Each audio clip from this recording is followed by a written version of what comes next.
Tonight, the red-hot Seton Catholic Sentinels go for their 5th straight win. Tonight, Coach Karen Self and the squad welcome in powerhouse Mesquite. The action coming to you from John J. McMahon Gym right here on the Seton Catholic Sports Network. Good evening, everyone. I'm Joe Pequeno.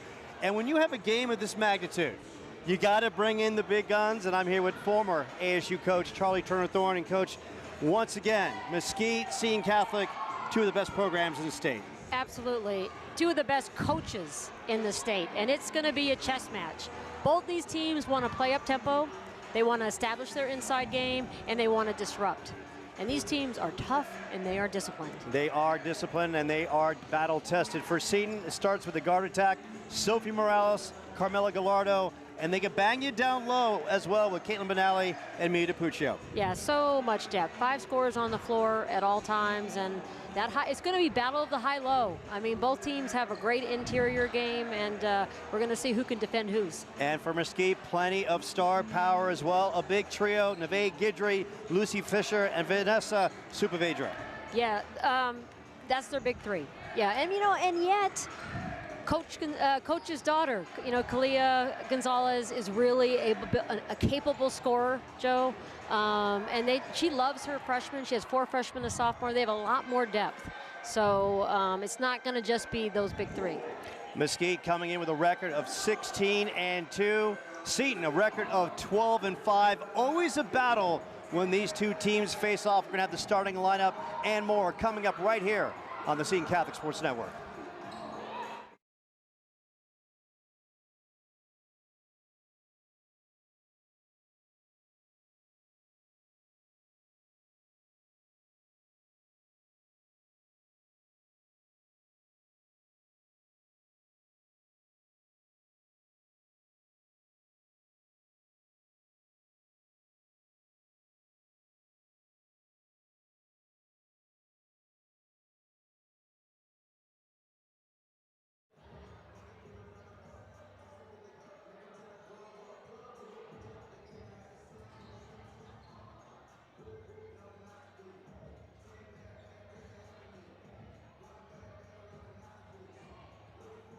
McMahon Gym, where both teams are getting their workouts, their pregame workouts on the floor. Mesquite, of course, located right off the McQueen area in the East Valley.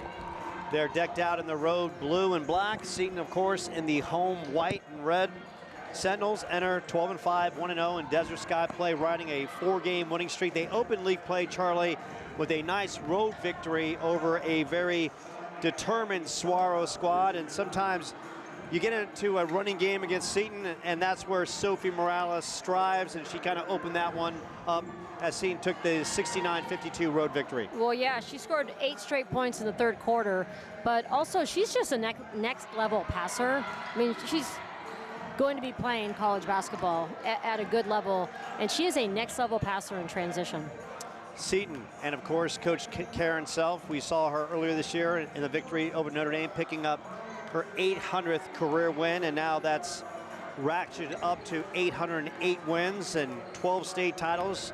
She's chasing Minor Webster for all-time winningest women's basketball coach in the state, and needs to say, Coach, when we talk about Karen Self, the resume speaks for itself. It sure does. You know, I just did a little interview for Tara Vanderveer earlier today, who's about to surpass Coach K for all-time wins in college basketball, men's and women's, with 1,203. And you know Coach so well because you played for her back in the day. I did play for her, but it's just, I mean, when you're talking about, you know, Karen and just this incredible, what it takes to be so successful, and people think, oh, you know, they just get good players, and it's not that. I mean, it is so hard because every season, I don't care if you have the exact same team back, it's not the same season. It's a different season, and you have to, you know, get the heartbeat of that team. You have to build your culture. You have to see, you know, who's improved, what adjustments you want to make, and it's just really hard to have that level of success consistently. And for Coach, so in other words, I'm comparing Karen Self to Tara Vanderveer. Yeah, is what I'm doing. Yeah, and Coach Karen Self, she's got that high adrenaline, competitive, very competitive, winning mentality. In the summer, her kids are playing nonstop on the club circuit. They're playing in all kinds of tournaments. They're in the gym, they're weightlifting, they're getting ready for the season. She's always thinking about a way to improve her squad, and I've seen it this year. As I've watched Sophie Morales, I see the IQ of a team. Look, if you play Seton, you don't get back in transition, they're going to run you off the floor because Sophie's going to make 1 of 2 passes, and they're going to get an easy bucket and go back on defense. And that's what I would say. Like, Mesquite is a very up-tempo team, and Kalia Gonzalez is a good point guard, but she can't quite drop those dimes as well as Sophie. So it's going to be interesting to me who scores more in transition, because both these teams are going to be pushing it hard. We talk about Karen Self on the other side. Candace Gonzalez, 477 career wins. She won a state title back in 2017. A squad that year went 31-1, knocking off Sierra Linda in the finals. So on the other side, another coach with a great pedigree as well. Oh my gosh, yeah, and they both have their teams all through the summer. Of course, the Gonzalez family, I don't know if you're aware, but Josh, her husband coaches the club side, and then she coaches high school, and you know, they usually have a lot of their players from Mesquite. So there's no doubt that when you have dynasties and you have great high school programs, it's a matter of that year-round system and building them up from the junior high. Historically across the country, those are the programs that are consistently good. So when we look at Seton, they average a good amount of points, shoot over 41%, 33% from 3, 19 rebounds, 9 assists, 3 blocks, shooting 69% from the line. Their starting lineup: Mia DiPuccio, Reagan Gregston, Carmela Gallardo, Sophia, make that Sophie Morales, as well as Caitlin Benally. And Coach, I've seen, it's easy, we've talked about the other 4, but for me, the X factor in this one could be Reagan Gregston, who's really starting to believe in her physicality. She's overcome the knee injury, she's scrapping, and she's showing some range, knocking down some threes as well. Yeah, I was just talking to Karen about her, and if she was kind of feeling like she was stepping up more and giving more to her team, and she absolutely does. She says she's been, you know, more consistent and knocking down a few more shots. And she's so versatile. So, you know, she can play inside, she can play outside. So with such a limited bench, it's great to have Reagan to be able to move around. I need you at the 2, I need you at 3, I need you at the 4, I need you at the 5. They've got that versatility on that roster. And of course, Mesquite, look, a record of 16-2. They're running a 5-game winning streak, coming off a 63-27 win over St. Mary's for a 2-0 league start. Starting lineup: number 3, Lucy Fisher, Neve Guidry, Rebecca Udall, number 5, Vanessa Sepulveda. I finally said that name correctly. For all the Sepulveda fans out there, I apologize. And for number 11, Kalia Gonzalez as well, on that basketball family we talked about. Well documented. Look, you grow up in the Gonzalez family, you have a basketball in your crib, and you got to know how to dribble fast before you drink a bottle of milk. Absolutely. And I'll give a shout out to Shaylee Gonzalez, who's just in her 5th year, transferred to Texas from BYU, had a phenomenal career at BYU. But you know, with the COVID year, it gave some of these players an opportunity to maybe, you know, experience another program before they graduated. And she is doing a tremendous job starting there on the top.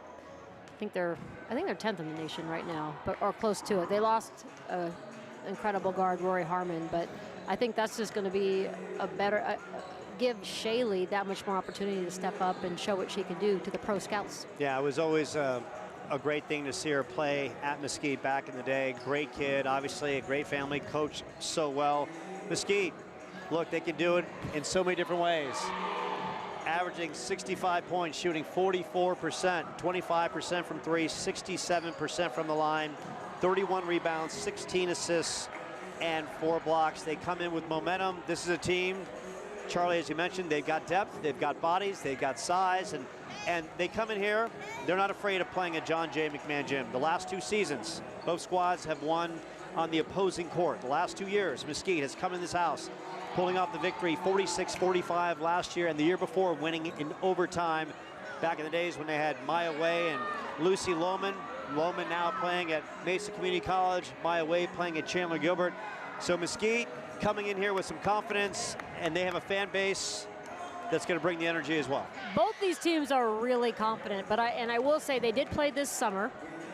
Both were short key players, so big asterisk by the game, but Seton did come out on top by 10.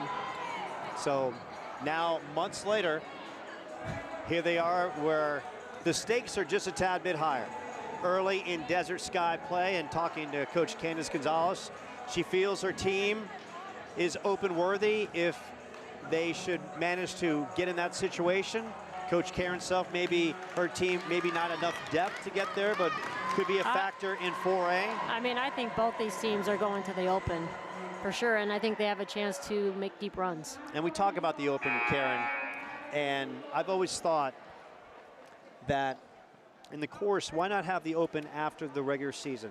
You have your 3A, 4A, 5A, 6A playoffs and state finals, and then have the Open as kind of the added bonus to see who really can say they're the #1 team in the state. I love that idea, Joe. Are you going to pitch that to the AIA? I mean, We should be blogging that, and we should be tweeting it and Facebooking it, because it's a great idea. Yeah. The Arizona season ends really early, so I think to go another few weeks with a postseason, you know, a little bit like they keep expanding the football championship, you know, just, I don't know, you really want to know who the best team is. Absolutely. And Coach, it's also one of those things too, you kids work so hard, you'd like to see them being rewarded for their efforts. We're going to take a short time out for the school announcements, national anthem, and the starting lineups.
Wrapped up now for the starting lineups on both sides. And Coach, you've been in this situation so many times, taking on a big league rival back in the Pac-12 days, and whether it be Breon January or Diamond Simon going up against Stanford, what was that feeling like, either being at their house or hosting that big Pac-12 rival, and what were the mood and the feeling like in the build-up? I mean, you know, I think Karen and Candace seem pretty relaxed right now, because I think it's fun when you're playing the best teams. I think it's harder when you're playing the teams that you're supposed to beat, especially in college, because anybody can beat anybody on any given day. Maybe not as much in high school. And I know that 800th win was really a bit stressful for Karen, so I think everything from here on out is a little less stressful. But it's fun. I mean, you're just excited to play the best teams. So that being said, we know the matchups, and obviously for Mesquite on the other side of the floor, give us a couple key points in this one that you're looking out for early, Charlie. Yeah, I think for Mesquite, definitely, for both teams, two great rebounding teams. So both teams really want to focus on limiting each other to one shot. But also, I think with Mesquite, you know, and I talked to Candace, Coach Gonzalez about this, but they do have a lot of talent, and she just doesn't want them to get outside of what they're supposed to be doing. So playing within themselves is a big key. And then I think for them, transition defense. I mean, they got to try to contain Sophie, and they know it. Yeah, the thing about Sophie Morales, she's been in this system for now as a junior, and I got to tell you, Coach, I feel her court vision, her knowledge, her IQ is just, it continues to increase. And as long as she's here on this campus and further on, there's no ceiling. You're feeling it? Is it rubbing off on you, Joe? Can you go out there and make, yeah. No, I can't. Love it. I can't no, make the. I yeah. can be on the receiving end and I can kiss it off the glass. But if you're asking me to hit something from long range, I've got no game anymore. Me neither. So here we go. Get ready to jump this up. Reagan is going to toss this one up against Neve Guidry, and we are set to go from John J. McMahon Gym. So glad you can join us right here on the Seton Catholic Sports Network. And Mesquite wins the opening tip, and Seton does a nice job. And Guidry going up off the glass, and Carmela with the first rebound of the game. Sophie across the court. Reagan picked up quickly, and you love to see Reagan. A year or two ago, she would not have put it on the floor. She'd have been stagnant, not afraid to go inside. And that was a good no call right there. Just kind of a collision, both of them going for the ball. And we're going to see a lot of physicality in this one. Yes, we are. Fasten your seatbelts, ladies and gentlemen. We don't want the officials deciding the game, so I love that they're not blowing the whistle early. Shot is up. That is off the mark. And Carmela with her second rebound. The referees for tonight's contest: Bryce Rode, Cameron Raber, and Eric Kraus. Your three referees. That was a good look for Sepulveda. I think that Karen's probably not real happy. They need to get out on her. Mia with the high screen. DiPuccio down in the box. And DiPuccio draws the first contact. Sepulveda will pick that up. And I love the aggressiveness by Mia DiPuccio, just going right and going strong.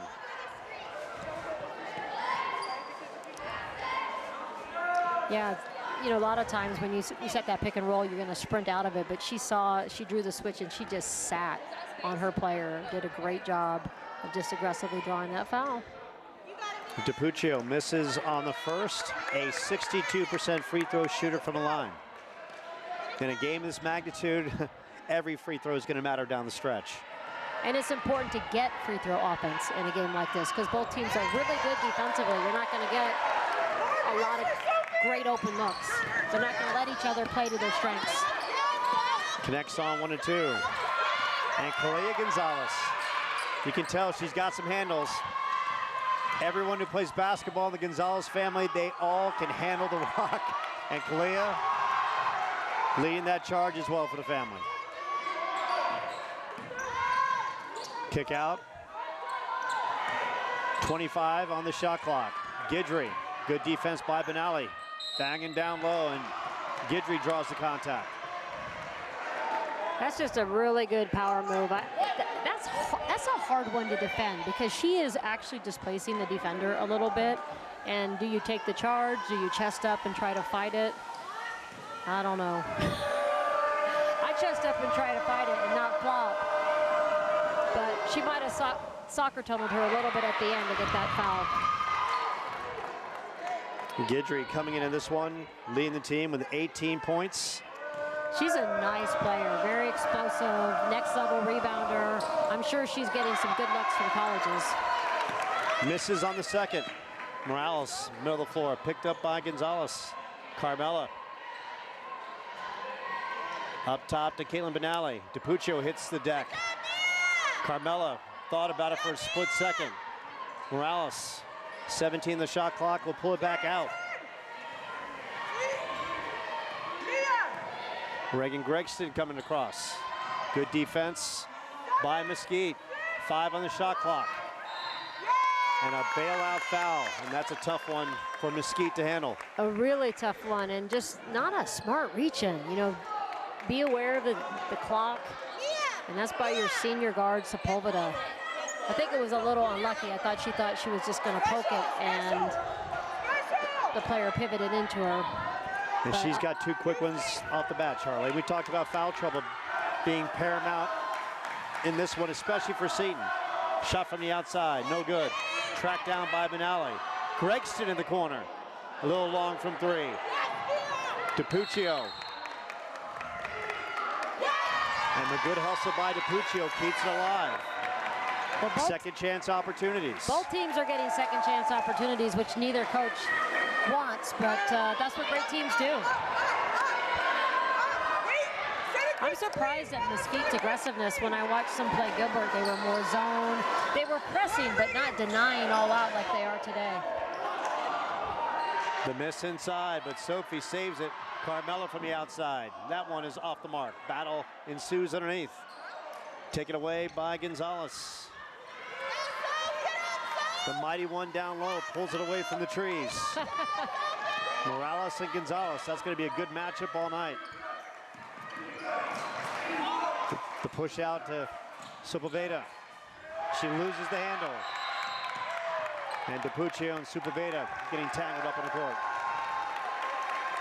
Good defense by Seton.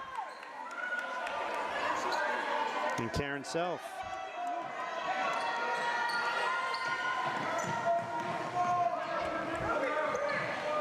And Benally in the backcourt.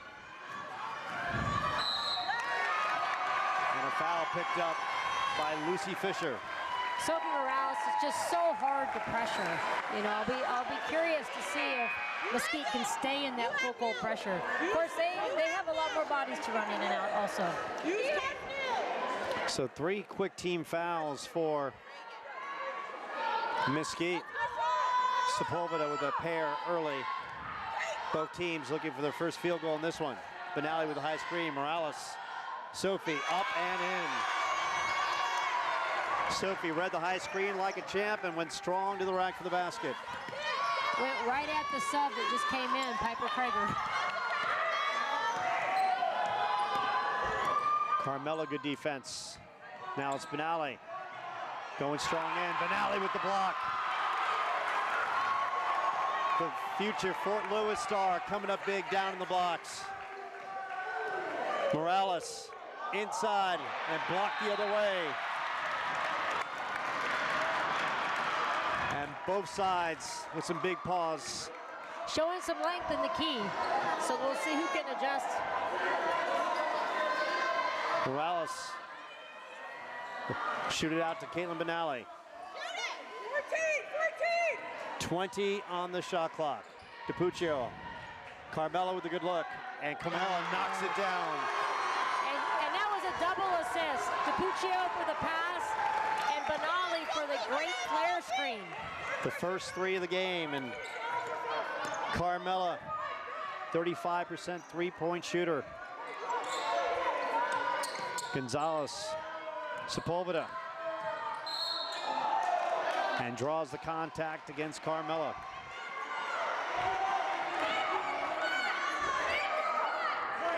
And Coach, Sepulveda gets a couple quick fouls, but you gotta love the aggressiveness, yes, poised, in control, and attacking Gallardo. And maybe a point of emphasis knowing that Seton, look, they run about 6, and in a matchup like this, I don't know how deep Karen will go with the bench. Well, it shows a lot of trust that Coach Gonzalez has in Vanessa Sepulveda, that she puts her back in with 2 fouls. It's only the first quarter, but you know, she's the leader. She's their, I think, their engine. So hopefully she can stay smart. I mean, I think it's okay to stay aggressive on the offensive end. She's just got to be smart on the defensive end. Sepulveda. She definitely has a gear. She's not just a shooter. Knocks down the first, shooting 72% from the line, and comes up big. Knocks them both down. I would sort of give her a minute or 2, take her out, give her a minute or 2. We'll see what Coach Gonzalez does. Low-scoring affair, kind of like the game that we saw last year with Mesquite winning 46-45. Great recognition by Sophie. The dump down to Mia, and Mia draws the contact. Nice, Sophie, nice! Yeah, you know, and probably a pretty clean block, but just the aggressiveness that she did it made it look more like a foul. DiPuccio now 2 of 3 from the line to start this one. Nails them both. An 8-3 Seton lead. Sepulveda keeps that one in play, works the ball up the court. Gallardo getting the assignment. Over to Gonzalez. Kalia. Good help defense by Seton. Sepulveda, Gallardo picks her up, top of the key, swung around by Mesquite, shot from the outside. That is off the mark. And the mighty one, Morales, the battle of guards, Morales pulls it down. Owning that weak side board. Seton's doing a great job on Guidry. They're just pinching in and really not letting her get any open, clean looks. A tie-up situation in favor of Mesquite. Good defense by the Wildcats. 8-3, 3:01 and counting. From John J. McMahon Gym, two of the best teams yearly in the state of Arizona, two of the best coaches. They've won state titles in one of the fiercest rivalries in the state.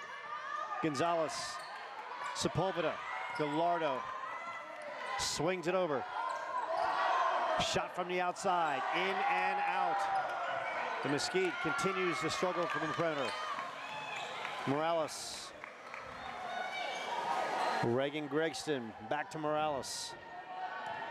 And Sophie using the clock, surveying the floor. Yeah, getting in there, high alignment against the pressure. Pressure's starting to wane a little bit for Mesquite. Jaden Herrera in the contest. Morales swings it over. Carmela lets it fly. A little too strong up the back of the iron, and Guidry outworks DiPuccio. There's that next level rebounding Coach Self was talking about.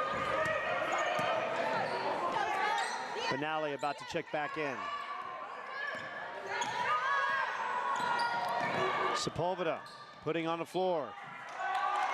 Lost the handle. Still Mesquite ball. Jaden Herrera checks out. Benally back in. I didn't get a chance to ask Karen if Benally's still on a limit restriction because, of course, she missed the 2 games. Bradshaw was her first game back. She was on a restricted minutes. Do you happen to know? I had a chance to talk to Caitlin about the Saguaro game. She saw some minutes. She said the big thing, not much. It was more about conditioning to make sure she was ready to go for this matchup and, of course, league play. Benally down low. So maybe just limited minutes in that first game, and now she's pretty much good to go.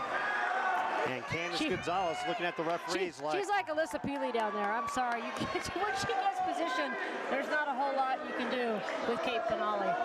Keep completing. Benally at the line.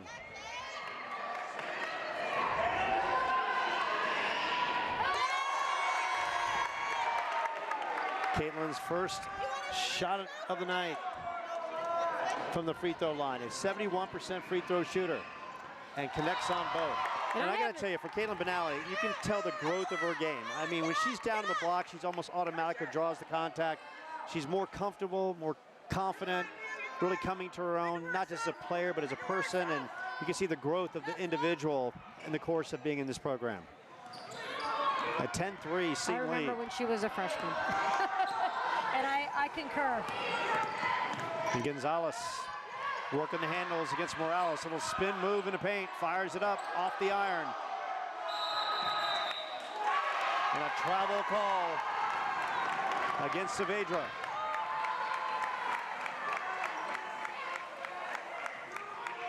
Minute 05 left in the first. A 7-point Seton lead. Swung over. Morales working the ball up the left side. Morales, DiPuccio, Gregston, Benally, Gallardo on the floor.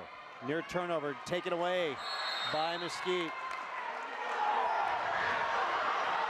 And a foul called on the court. Well, you got a jump ball and a foul. And I think they're going to go with the jump ball, which is kind of odd. Usually the foul would trump the jump ball, but maybe he thought his partner had a better angle. Morales, shot is up. Off the mark by Gregston. Kate Benally hustling out there. Now for you kids watching at home, you do not want to save that ball under the basket. You want to kind of save it out to the corner and give yourself a chance to get back. And I got to tell you right now, Candace Gonzalez not happy with the officiating, especially in that last call. She thought it was a clean tie-up situation. Instead, the call went in favor of Seton. And look, if Candace is going to put up a fight, she's going to do it with a determination in her heart to get her point across. Yeah, I mean, you know, it's Seton's home gym, and they might get a few calls, and, you know, that's Candace's job, is to work these officials short of getting a technical foul. And her daughter hears her, and she's going, I got you, Mom. Gonzalez with the electric move off the glass. Mesquite with the turnover. They'll play for the final shot. In the lane, Guidry, turnover, Seton, Morales. Seton will play for the final shot. Benally down in the box. Benally swings it over. Mella, opportunity, big shot off the back of the rim. Guidry. And DiPuccio will draw the contact against Guidry coming up the floor. And right now on both sides, you can feel the emotions building, the adrenaline flowing on both sides. Yeah, both these teams usually very disciplined. Kind of some uncharacteristic fouls, but just so much intensity in this game right now. Guidry at the buzzer. A little too strong, and that is going to do it after one. The Sentinels with a 10-5 lead. Well, if I'm Karen Self, I'm happy with my defense right now, and I'm just really talking about continuing to help and show on Guidry and just working on playing position defense without fouling. DiPuccio with 3 points, Carmela with 3, Sophie with 2, Benally with a pair. On the other side, Gonzalez with a nice basket off the glass.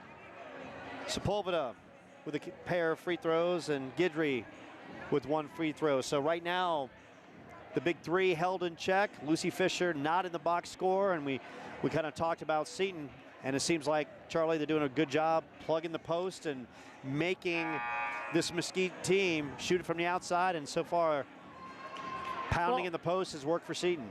Well, yeah, they're really pinching and clogging on any direct post feeds for Guidry, but they're not giving them the perimeter shots. I mean, they're out, they're playing Sepulveda, they're playing Gonzalez. They're not really, they're just playing really good hard-nosed defense like they do. And on the downside for Mesquite, Sepulveda with a couple quick fouls in that first period. Yeah, I think, you know, as much as we said, oh, she came in and was aggressive, I mean, it definitely changes the game a little bit when you're top scorer. You're one of your top scorers. Because we talked about the big three, but really for scoring, it's Sepulveda and Guidry. Gonzalez over to Udall. Back to Udall. Dump down the blocks, Guidry. Double teamed. Great defense, and Guidry just going up and being so strong, pulling it down between the trees and drawing the contact. And that's just a relentless effort move. There's so many great post players. Courtney Paris from Oklahoma, Jillian Elaine from Oregon. Became double-doubles every night, All-Americans, sometimes by rebounding their own shot. But that's, you know what? That's okay. I mean, she had 3 people on her when she shot that.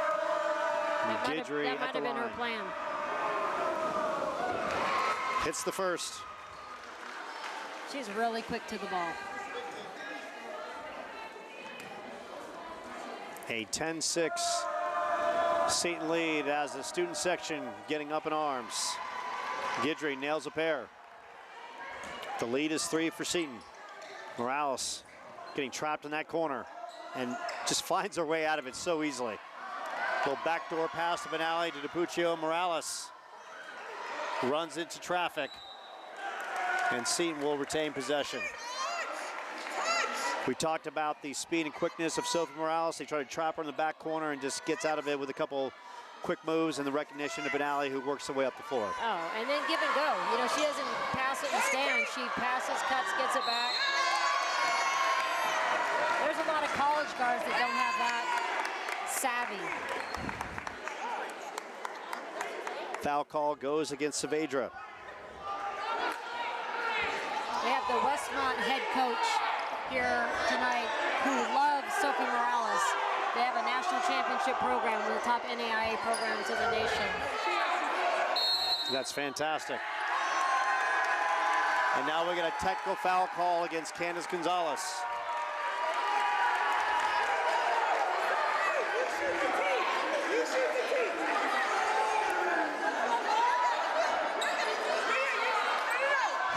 So right now, well, I think that they were saying the shot was a three-pointer. I couldn't tell for sure. It's a little bit shorter three-point line than I'm used to, so the referees are talking things over. Candace Gonzalez is trying to get an explanation for what she saw on the floor. Yeah, well, she's right there, and I don't think she'd be, I mean, she's a pretty poised coach. I mean, I don't think she's going off like that unless she was 100% sure that it was not a three-pointer, but that's a shame that they teed her up. Instead of just listening, you know, great officials listen. And DiPuccio misses the free throw.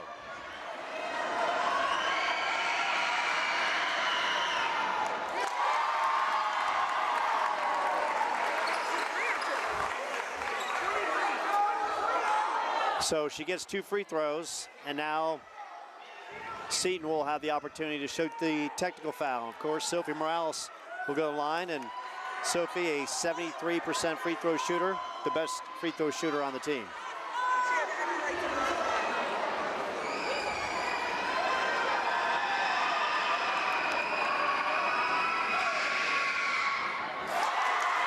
And Sophie misses on the first. She gets support from the Seton bench, right to our right. And cans the second.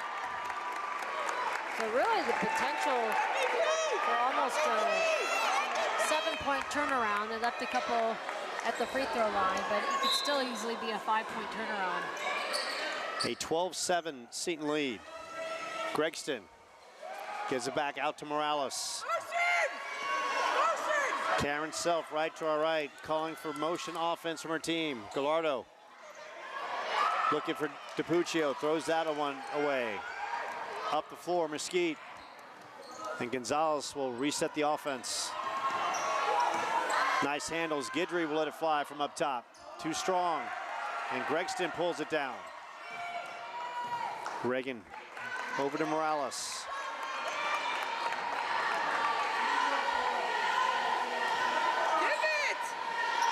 And Charlie, as good as these teams are throughout this one, the key throughout the early parts of this first half, the defense on both sides have set the tone. Absolutely. I mean, there's really not a lot of transition going on. I mean, both these teams are just getting back, playing hard-nosed, harassing in the backcourt. Guidry's coming out. That's not her game, but she's so frustrated not touching the ball. You know, she's coming out to the perimeter to get her shots. There's some great defense being played right now.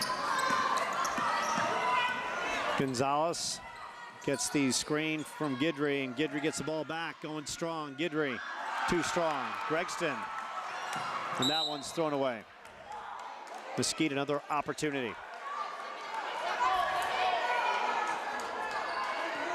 And credit Mesquite with that turnover. I mean, they are picking up full court, miss or make, denying outlet passes.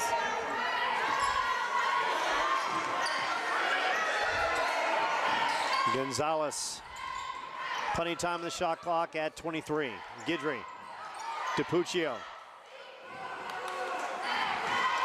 Gonzalez getting into the lane. Good defense by DiPuccio and Morales. Morales the other way. Great job by Mesquite, transition defense. DiPuccio down in the blocks. Follows her shot, kicks it out. Morales.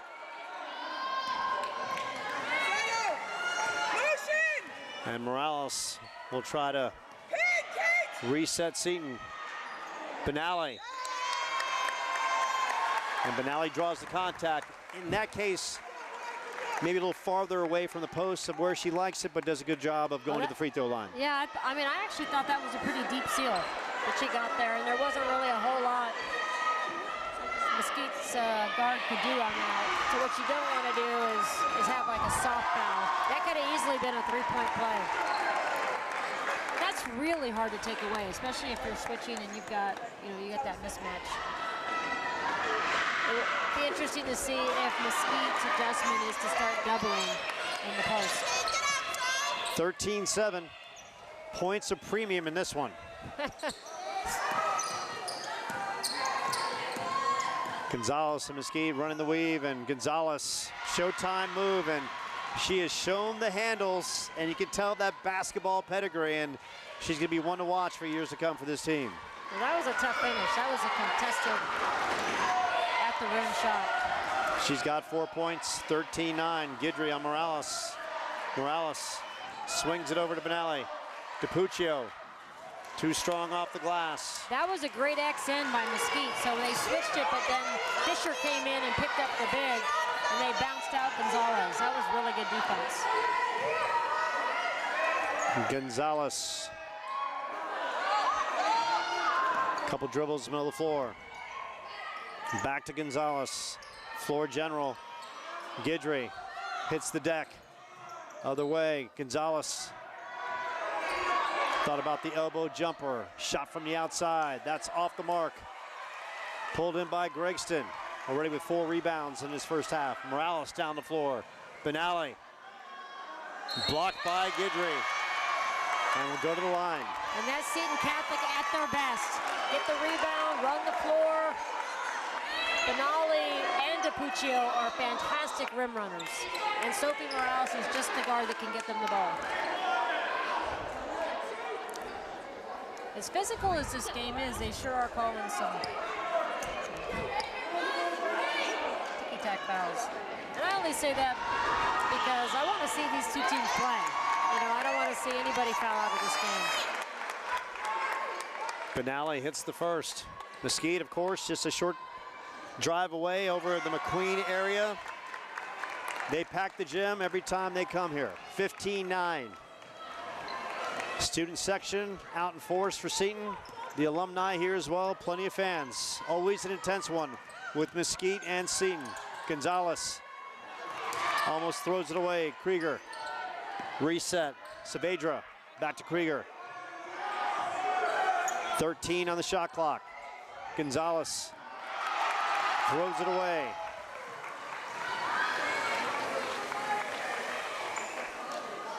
DiPuccio swings it over Gregston, and Gregston lost the handle.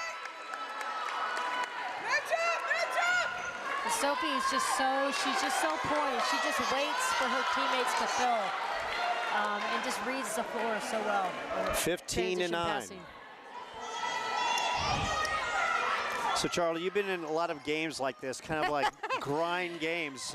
Yes, I have. What's the mentality on both sides when both teams are just trying to find their way to get a ball to fall in? I mean, the bottom line is when you're not scoring, the other team can't score. So, you know, if you're struggling, if you're not finishing, if you're turning the ball over, you better get yourselves back and play some great defense. And I think both teams are having a hard time scoring right now and getting any flow. So, you know, they're doing what great teams do, which is getting back and defending. Guidry now with 4 points, all coming from the free throw line. Yeah, I thought she had a wide open little midi there, and then she attacked the basket. That one's in and out. Taken away by DiPuccio. Morales. Mesquite does a nice job getting back. Morales gets the high screen from DiPuccio, and Guidry reading the screen and roll well. 20 seconds on the shot clock. DiPuccio swings it over Gregston. And Reagan right now having a hard time bringing that ball in on some passes. Yeah, that's the second one in a row. He just didn't quite reel it in. But, you know, I think with all my options, I think they thought there was I think Sophie thought that, she was trying to take advantage of the mismatch. And that one's thrown away on the other side. Gonzalez and Guidry on the misfire. Right now, both sides just have to breathe in and breathe out, and you know the poise is going to come. There and that one down the floor. Gallardo. Fouled on the back end by Rebecca Udall. So if you're gonna have a 4-up press attack and you're gonna deny, you got to play with the center fielder. So they had, you know, Seton read that the whole way. Great execution, great touchdown pass. And Carmela will go to the line where she shoots 71%.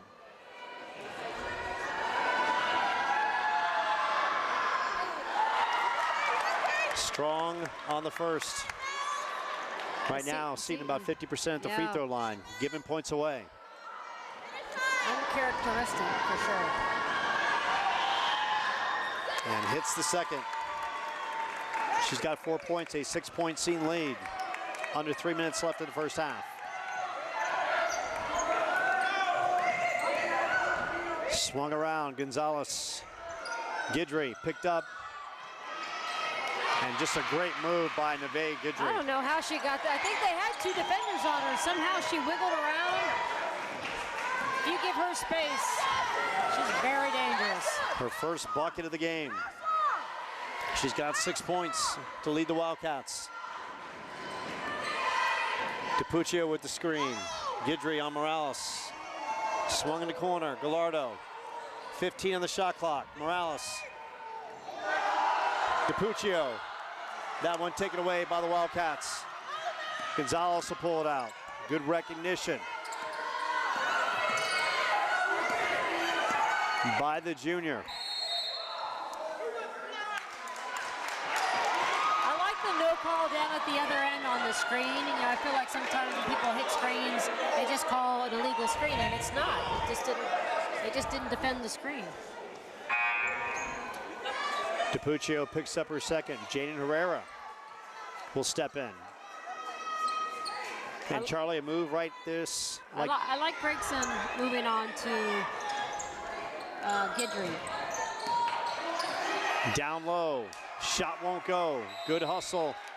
Krieger and Benally getting tied up. I think that's Fisher's first shot from the field. Are we sure? John? Okay. John Jason. Fisher, the good look inside and just good defense in the post. Mesquite making the adjustment on their full court press.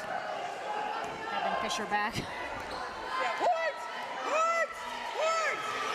Buck 51 left. Gonzalez pressuring Morales. Dumped down in the blocks. Turnover by Seton. Jaden Herrera about to check in. Guidry loses the handle.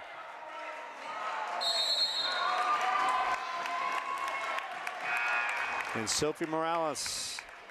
Guidry's out there trying to talk to the officials, but she really did just lose the handle on that ball, and she really didn't have anywhere to go.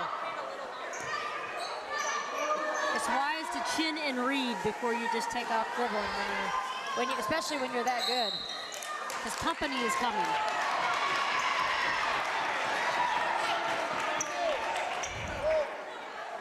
This is the exact thing that you talked about, Joe, and that Karen does not want. They does not want her players fouling.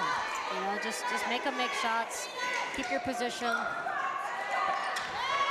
And that being said, Charlie, a buck 30 left. What's kind of the mindset from Karen to utilize her personnel to keep her big five out of any kind of foul trouble? Well, clearly she's not ready to go zone yet. And, you know, they're such a great man defense team. I don't blame her. And you're just going to love that. That's a special moment in this game you won't talk much about, but great display of sportsmanship. Guidry picking DiPuccio up off the floor. Yeah, I think both these teams have a lot of respect for each other. Caitlin Benally coming up a little gimpy. Benally, who is nursing a little bit of a leg injury, walking gingerly off the floor, will be looked at by the trainer. A big moment for Seton in that one.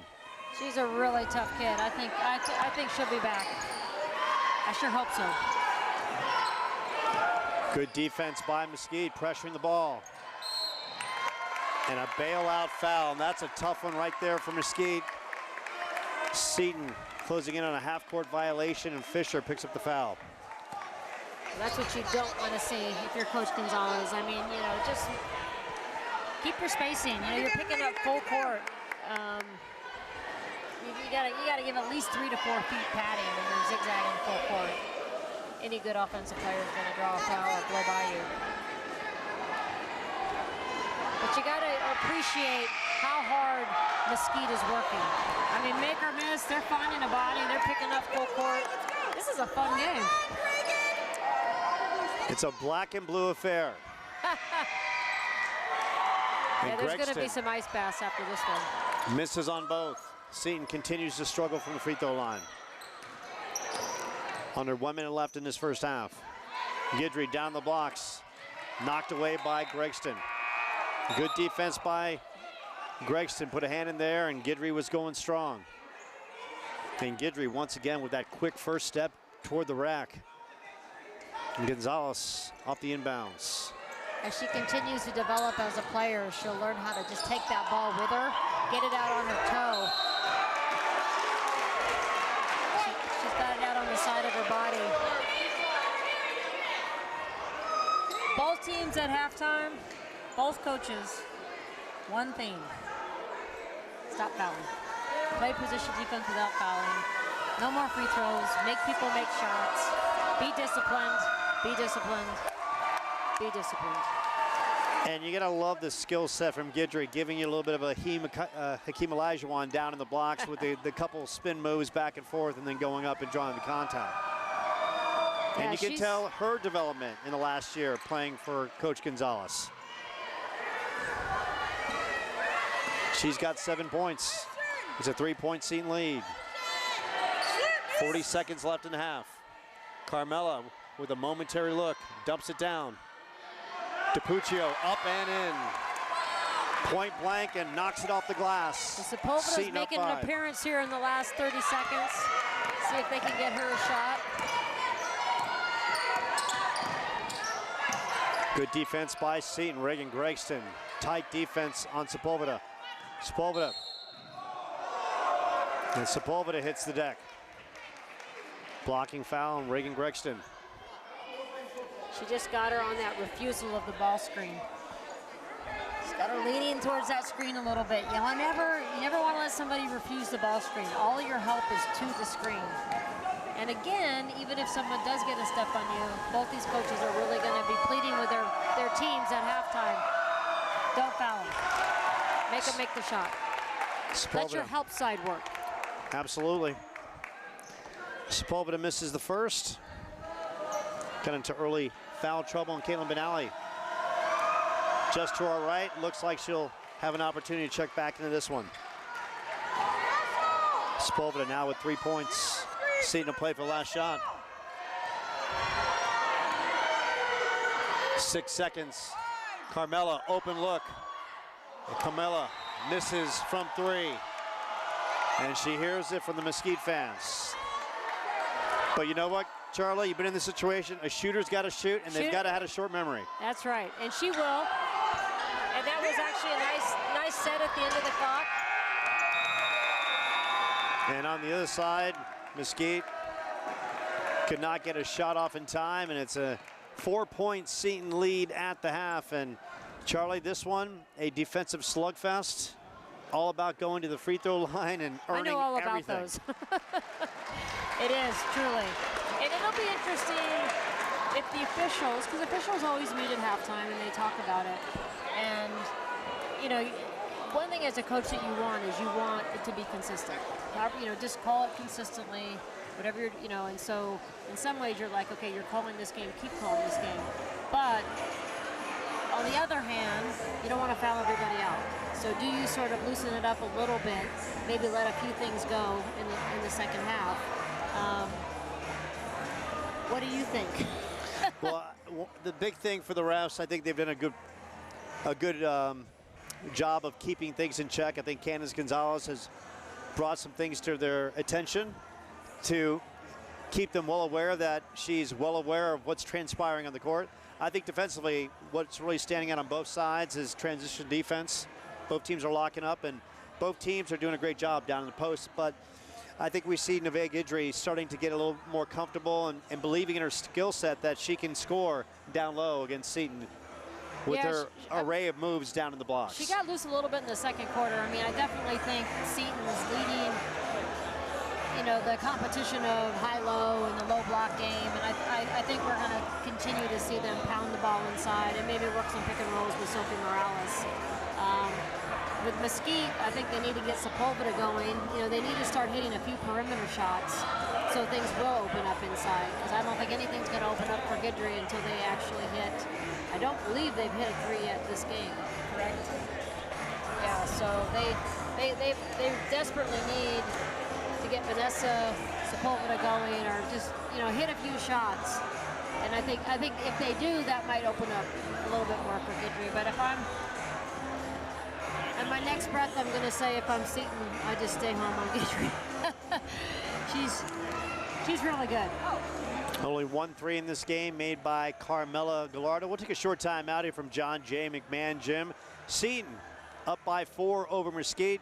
Charlie Turner Thorne, Joe Pequeno, Paul Hutchison, the live stream right here from John J. McMahon Gym. A battle of titans right here on the Seton Catholic Sports Network.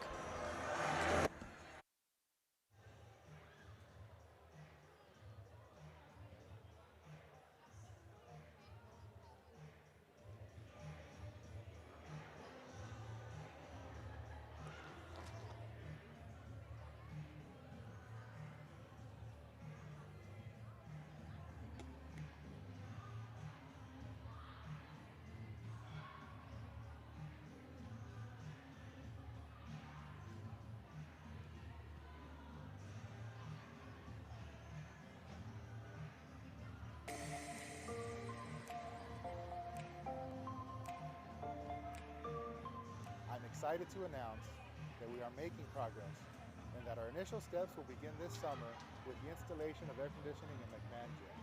This incredible accomplishment reinforces how we continue to move forward with campus improvements, which are crucial to creating an even better experience for our students, faculty, staff, and parents. But our work is not over. We need additional help to continue this amazing, ambitious project.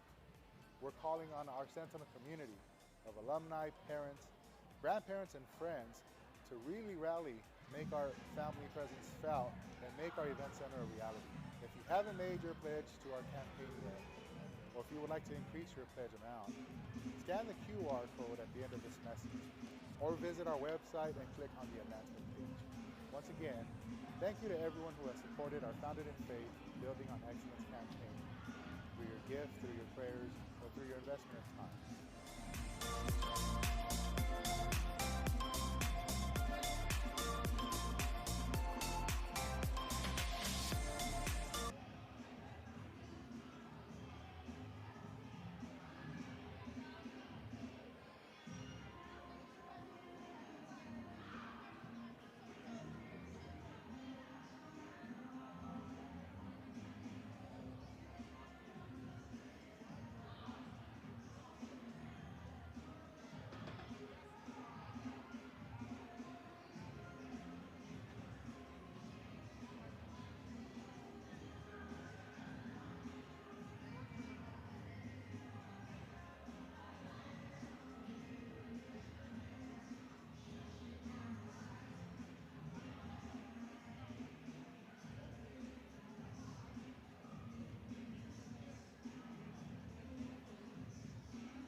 And we welcome you back to John J. McMahon Gym, closing in on the second half, Seton with a 4-point lead, and foul trouble becoming quite apparent for Seton. Carmela Gallardo with 3, and that is an element to Karen Self's game she cannot afford to not have in the second half.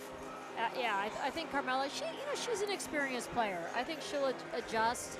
I'm sure that they're going to watch her matchups, who she's matched up with, because she's been guarding Sepulveda a little bit, and that's probably not a good matchup for her. And then again, if they're switching 1 through 4, she's just got to keep good spacing. DiPuccio with a pair, Benally with a pair. On the other side, Lucy Fisher with 3, Neve Guidry with 2, Saavedra with 2, and Sepulveda with a pair as well. Yeah, I mean, as we talked about right before the half, that's got to be the main message from both coaches. It's just, we gotta play defense, keep our spacing, stop reaching, grabbing, trying to get things cheap, just make people make shots, and really stop giving them free throw offense. I mean, these are 2 great defensive teams, and they're bailing their opponent out. Other adjustments that we might see. I feel like with Seton, maybe isolating Sophie Morales, going at Guidry because they're switching all those screens. If they just put them on one side of the floor, I think Sophie could really have a field day. Maybe you double away. I feel like Seton's defense is too good for the standing around they're doing. They've got to get more movement, whether they're setting some doubles or baseline screens for Sepulveda. That's going to help Guidry. That's going to help everybody if they can get the weak side defense moving.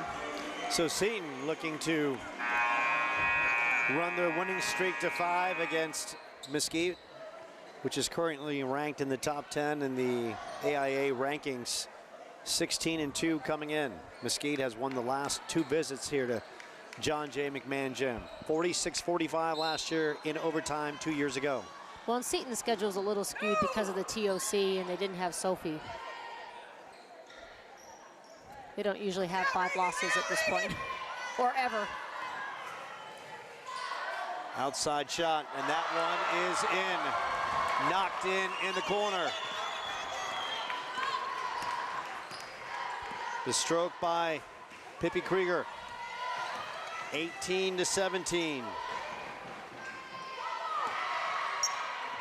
Morales reset the offense. 18 on the shot clock. Gonzalez, the big matchup with Morales in this one.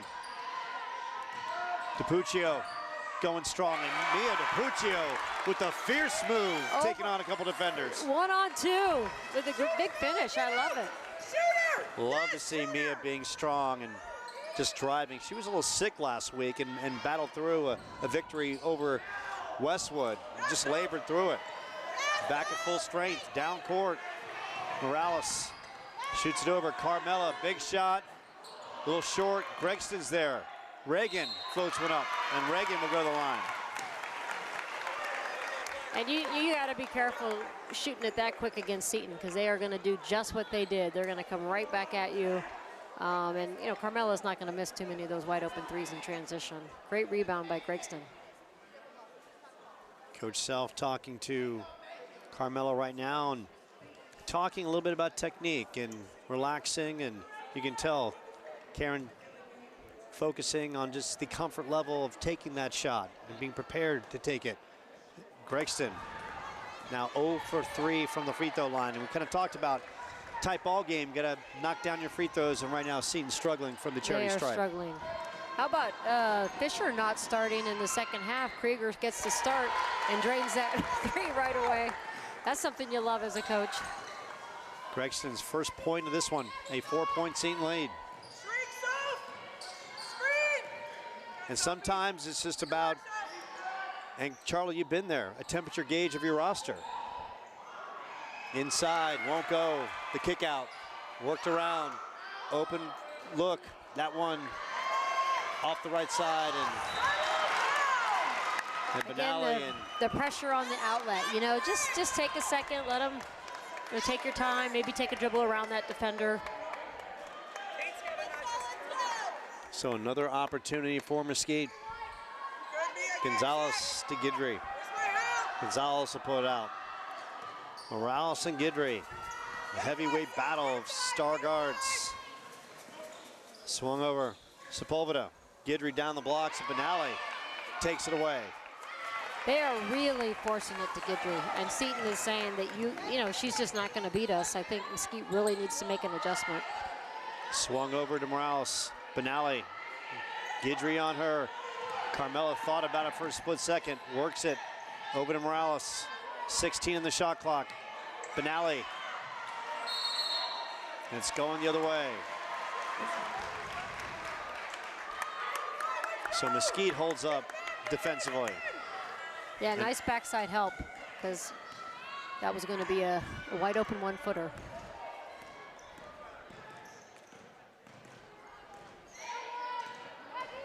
Sepulveda shoots it back over Gonzalez, and she loses the handle. And now, Charlie, it seems like on both sides. They're coming out of the break. Both sides need to like take a collective breath and realize they've been in this situation before and just regain their composure a little bit. I was thinking there's something slippery on the ball, because these teams are pretty darn poised. I don't think they're overly nervous, but I do think that the intensity is off the chain right now. DiPuccio swings it over to Gregston. 18 on the shot clock. Gregston working the middle floor. Morales gets the screen. Gonzalez picks it back up. Back to Mia. Dump down. DiPuccio. Morales a little too strong from the right side. And DiPuccio will pick up the foul. That's her third. Just that silly stuff. They just need to, you know, you didn't get the rebound, sprint back, play defense. And Jaden Herrera stepping in. I don't know if you noticed, but they did try to wreck that two-man game. And actually Gonzalez got over the screen on Morales and didn't let Guidry switch onto it. So that was good defense. As we talked about, Coach, and you mentioned it early in the telecast, the chess match going back and forth. Indeed. Shot won't go. Jaden Herrera providing quality off the bench with a rebound. That was textbook boxing out on that play by Seton Catholic. Sophie can't get the roll. Krieger's there for the rebound. Sepulveda racing up that left side. Udall thought about it for a split second. Guidry going in. Good defense by Seton. Ball's on the deck. Gallardo picks it up. The Mesquite crowd wanted the foul, loose ball foul against Gallardo. I say play on, play on. A lot of aggressive contact on that play. Benally, and that's taken away. Good defense by Rebecca Udall. Udall 1-on-2. Does she pull it back out? She goes strong. Morales pulls it down. Then Udall slams the floor, disgusted. Guidry is so quick. She's so used to out-quicking people to the ball. She was not going to out-quick Sophie Morales, and that's an unfortunate foul for her, her third. Or is that her fourth? That is the fourth for Guidry.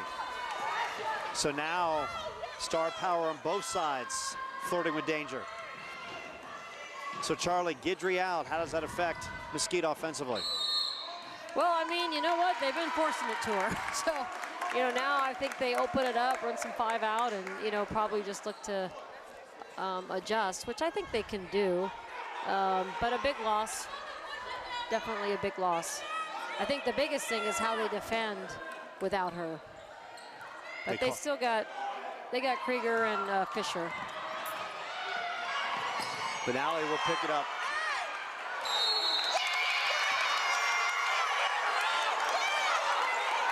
And the foul call is against Krieger and that Mesquite fan base. Was it Krieger or was it Udall? I thought they called it on Udall. Thought they called it on Krieger. Okay, you know what? That makes more sense because I thought Udall had her tied up. Benally going nice up and reverse in. layup. Caitlin Benally with the strong move. She's got 6. The lead is 6 for Seton. Just when you thought she was just a power player. Beautiful reverse layup. Sepulveda working the top. Thought about the 3. And Gallardo. Well, we talked about it at halftime, Joe. Were they going to continue to call it close? And they are. They are at least being consistent on both sides.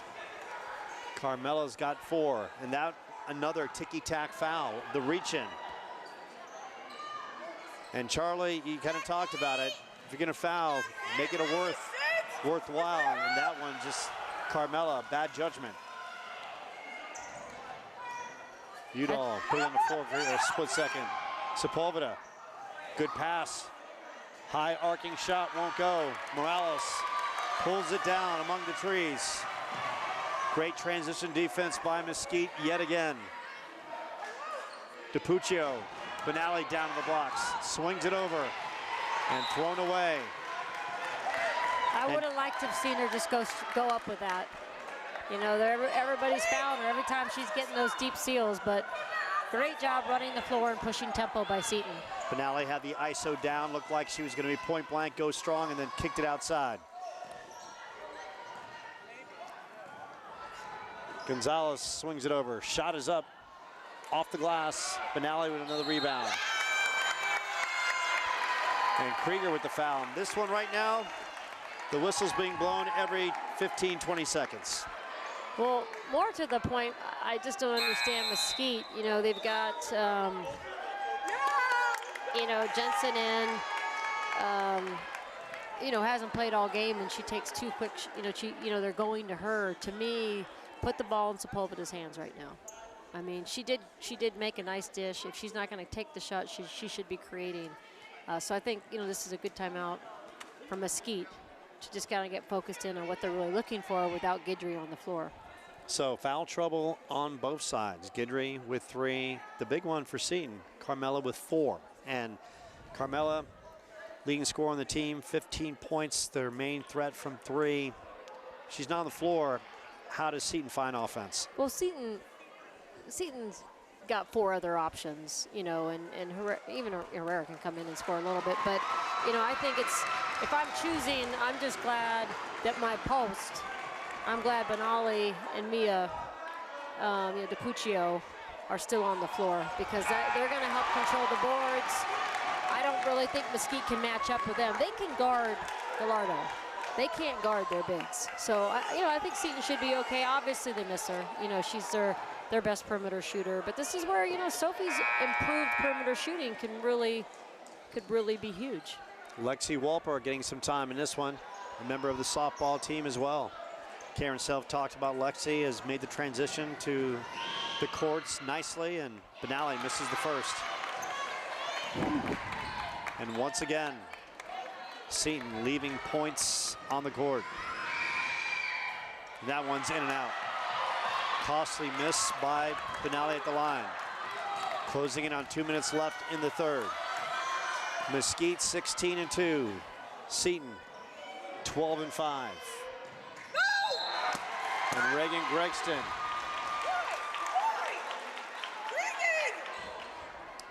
draws the contact.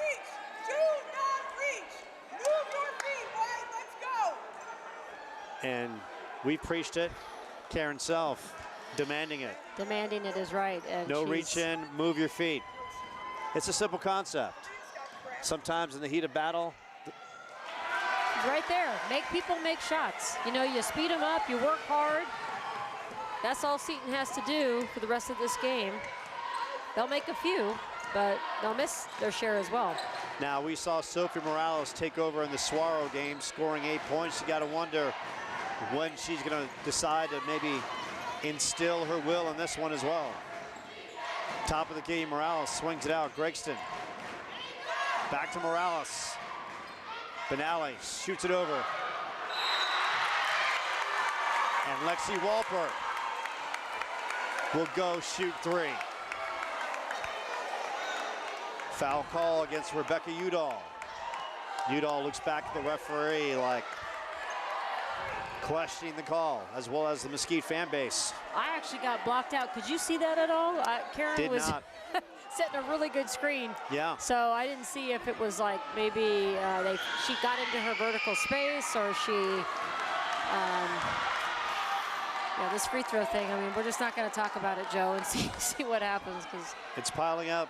Yeah. Benally just missed a pair. Walper misses the first. Connects on the second.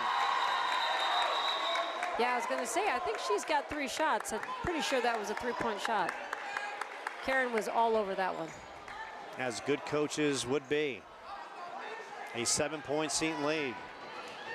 Mesquite hanging around just like they did the last 2 years. Well, an 8-point And how about lead Walper? in this game might as well be 20. That one thrown away. Gonzalez tracks it down. Winding down to 1 minute left in the third. Krieger, top of the key, fires it up and buries the 3. Pippi Krieger, her second 3 of the third. It's a 5-point game. And Charlie, you've been in this situation. Sometimes you have a temperature gauge. Fisher on the bench, Krieger in, and she delivers.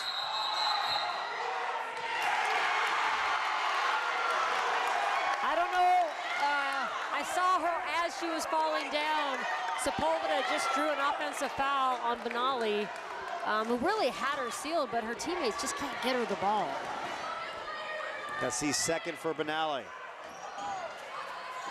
Mesquite, deeper bench, more bodies to play with. Udall. And Morales knocks it away. 8-second shot clock to game clock separation. Jane Herrera checking in.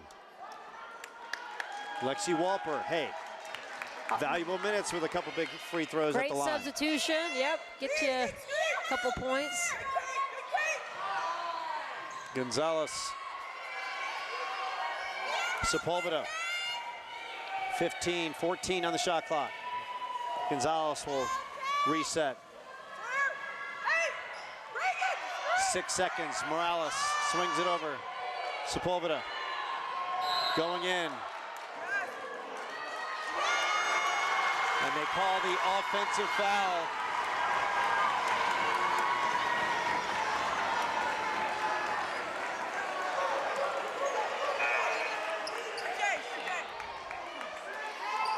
I mean, and they call that on Sepulveda. That was a tough call because I feel like Seton defender was kind of bellied up, which wasn't very smart, and she just tried to get around her, but they're nothing if not consistent in this game. Carmella. The officials, that is. And Seton does not get the shot off to end the third. So, you know, what we have here is who's going to be tougher. The tougher team is definitely going to win this game because there's a lot to play through right now. And so my definition of toughness is just, you know, players that can stay positive no matter what. No matter what happens, I'm just going to keep punching. Nothing bothers me. And I feel like right now, both teams, I'm looking at their faces, stuff is bothering them. So let's see who can regroup. I would imagine we'd see Guidry go back in for the fourth quarter. And, you know, it's really going to be about just, I told the viewers that these teams are disciplined and tough. And I think, you know, it's all about finishing strong. So we're going to see, you know, which team really kind of rises above in the fourth quarter. And we talk about rising above in the fourth quarter, Charlie, and this game is being called very, very tight by the referees. And that being said, how does that affect play and the offensive flow of both teams? Well, there is no flow. There's none. Zero. And you know what? When people pressure, there's no flow. So if both these teams continue to take things away, you just have to space out. Because both, Seton's actually done a pretty good job of spacing the floor. Mesquite has no spacing. They're all on top of each other, which is why they can't get anything. And Guidry keeps trying to score with zero space. And she's actually not coming back in the game right now, so that's interesting. Morales, Gregston, Benally, DiPuccio, and Herrera on the floor. Gonzalez, Krieger, Udall, Sepulveda, as well as Jensen Cohort on the floor for Mesquite. Dumped down in the box. Good defense. Down in the blocks by Krieger. And Krieger's provided some valuable minutes off that bench. I was just thinking the same thing. She's hit a couple big threes, and once again, she fires up another three. Just too strong, and Herrera coming off the bench with another key rebound. Morales almost lured Udall into contact. And DiPuccio off the great feed from Morales could not connect. Great offense. That's what Coach Self wants, that secondary. Morales attacking downhill, creating shots for other people. That's great offense. They just need to keep doing that. Gonzalez shoots it over to Cowart. Sepulveda back to Gonzalez. 17 on the shot clock. She'll fire it up. And Gonzalez knocks down the triple. She's got 7. Talk about toughness. You already alluded to it. That family, whew, they come out of the womb tougher than nails. It's a 2-point game. And that one's thrown away. Herrera tried to dump it down in the box. Seton with another turnover. Sepulveda almost gave up the dribble. Gets it back to Gonzalez. Gonzalez, Morales. Sepulveda in the lane, loses the handle. And Sophie gives it up to Gregston. Gregston over to DiPuccio, short jumper. And she gets the roll. And by no means was that pretty. But needless to say, sometimes you take an ugly basket over a pretty miss any given time. Gonzalez the other way. High arcing. Mesquite basketball. Walper about to check back in. And both these point guards are just really trying to kind of take over, create shots for their teammates right now. I love it. Gonzalez showing that poised flair that Gonzalez family has, and that basketball family. Sepulveda fires up the 3, off the mark. Tracked down by Udall.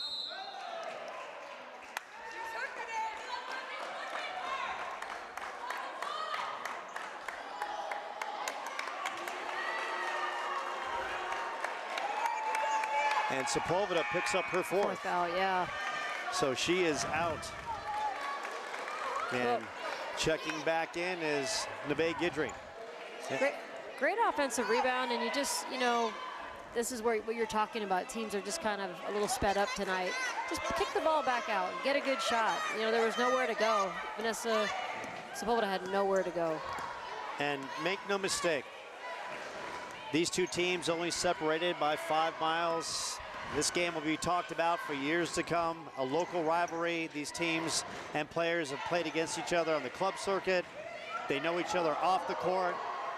Sophie going strong. Morales, the little engine that could, fires up and delivers. She's got 5. A tie-up situation on the other end. 6-point Seton lead. Benally back in. Lexi Walper and Carmela checking back in. Jaden Herrera checking out. Dangerous moment.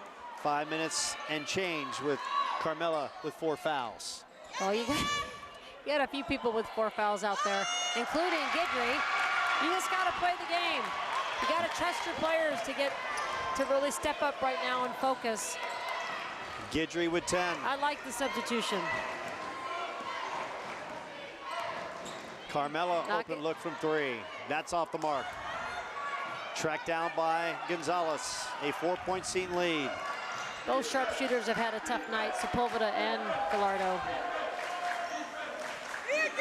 But the shooters have got to keep on shooting.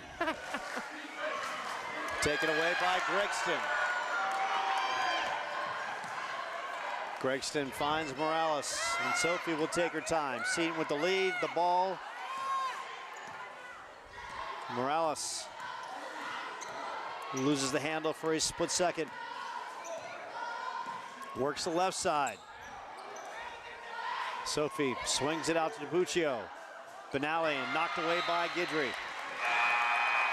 11 seconds on the shot clock. Jaden Herrera checking in.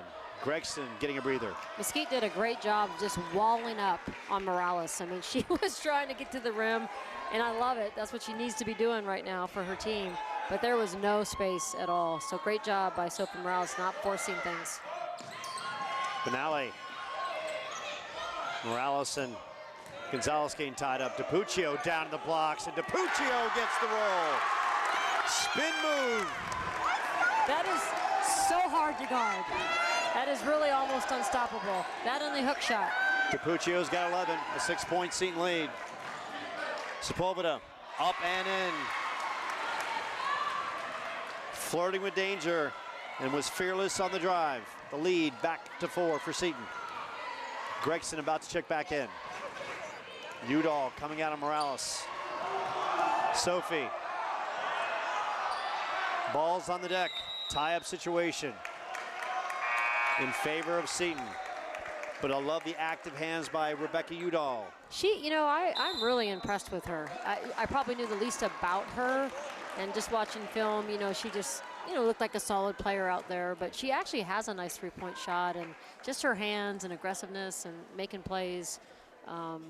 Mesquite, both these teams are going to win a lot of games after tonight. I mean, just lots of talent out here, really well-coached teams. On both sides, and they both take great timeouts to control the flow of the game. And that being said, Charlie, 4-point lead, Seton with possession, 3:16 left. What are you expecting for an offensive play coming out of the timeout? We got 19 on the shot clock, but it's a little too early to be, you know, worried about milking the clock. I think. I mean, I'm looking to go a little bit of maybe roll and rise, high-low with Sophie Morales. I mean, put the ball in Sophie's hands and let her continue to create. I mean, the high-low, period. And on the other side for Mesquite, and we've seen Gonzalez coming up, hitting some big shots. We've seen Krieger off the bench hitting big shots. And of course, Neve Guidry down in the block. So even though we haven't seen Sepulveda lighting it up from the outside and Lucy Fisher. But put the ball in Gonzalez's hands. I mean, you know, when it's not in her hands, they're really taking some poor shots. When she has the ball, she is facilitating, and they're getting better looks. So it's gonna be about these point guards creating and making great decisions down the stretch. 19 on the shot clock. Morales gets by Sepulveda for a brief second. Morales, couple dribbles, back out to Sophie. 8 on the shot clock. Sophie working that right side, inside of DiPuccio, and draws the contact. And talk about utilizing every second right down to the wire. Just hezzy, finally made them jump. You know, drew two, and I mean, at her size, to execute that pass over 2 defenders, she is special. Sophie Morales is special. DiPuccio will go to the line, and Charlie, as we reflect on this one, if Seton should hold on, we're going to look at key possessions in this one, and if DiPuccio can knock down a free throw here, no question, this is one of those that will resonate throughout the final 3 minutes and change. And misses both. Tie up on the floor. It's a scrum on the floor, and like a great coach, Karen's trying to get the timeout. Nobody wanted that ball. That was kind of crazy. As intense and aggressive as this game's been, that ball came off the rim and nobody grabbed it. No space. 2:55 left. Gallardo down in the box, guarding Udall. And Udall hasn't touched the basketball that much, so a good matchup for Carmela to potentially stay out of foul trouble. Guidry going strong, and Guidry will go to the line.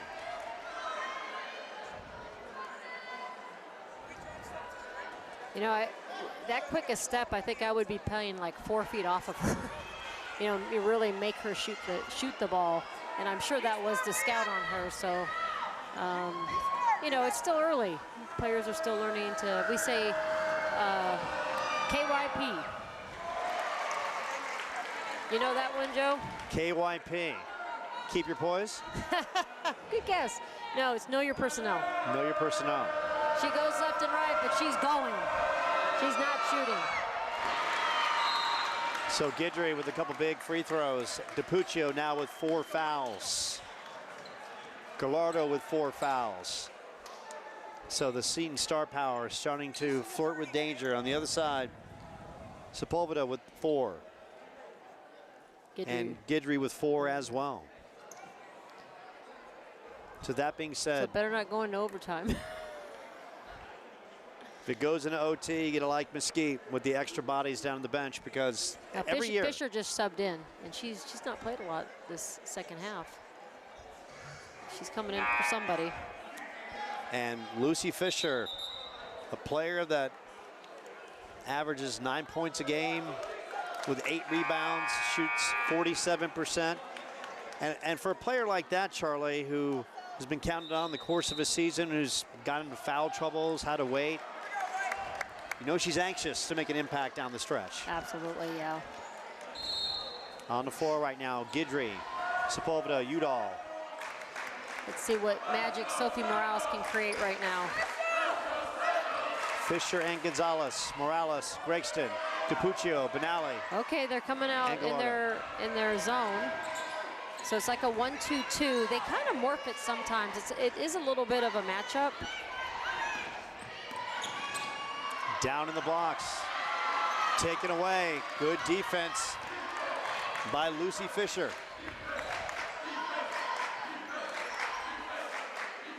Gonzalez and Morales. Thought about it. Sepulveda lets it fly. That's off the mark.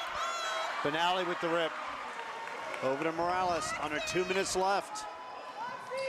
Seton up by 2.